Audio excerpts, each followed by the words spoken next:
مملکت خداداد پاکستان کا آئین یہ قرار دیتا ہے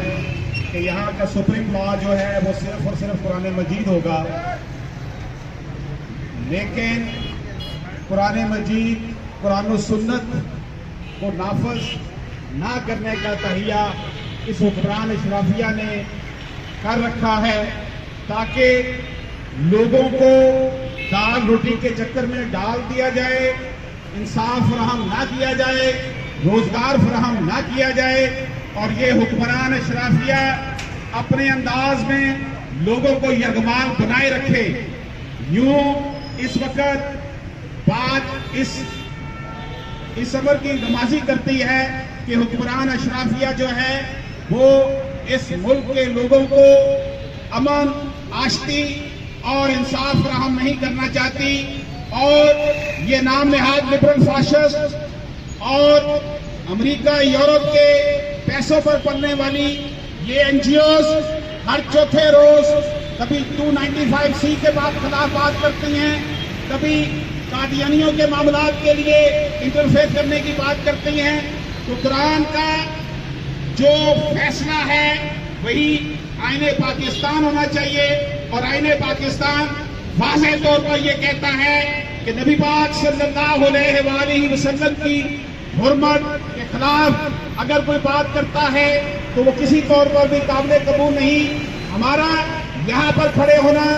اتنے سالوں سے فقط صرف اسی لیے ہے کہ جناب کسی بھی نبی کی شان میں گستاخی کو جرم قرار دیا جائے، اور بین الاقوامی سطح پر ایسی قانون سازی ہونی چاہیے کہ کوئی بھی شخص یہ جرت نہ کر سکے کہ کسی بھی نبی کی شان میں گستاخی کرے، تاکہ تمام ادیان کے لوگ امن و شانتی کے ساتھ زندگی گزار سکیں۔ لیکن ڈیوائیڈ اینڈ رول کی بات کرنے والی کہ یہ سامراج، یہ سرمایہ دار، یہ لٹیرے نہیں چاہتے کہ وطن پاکستان میں قرآن و سنت کا نظام ہو، لوگوں کو انصاف ملے اور لوگ امن کے ساتھ زندگی گزار سکیں۔ اس لیے ہم یہاں پر حکمران اشرافیہ کو بتا دینا چاہتے ہیں کہ اے جنگل کے قانون برو، جو چاہو بنا لو تعزیزیں، تم شوق سے ہم دیوانوں کو ہر روز لگاؤ زنجیریں، تو برف گروں میں رہ کر بھی اس آگ سے کیا بچ سکتے ہو جو آگ دلوں میں بھر دیں گی معصوم لہو کی تحریریں۔ انشاءاللہ تعالی اللہ پاک کے فضل و کرم سے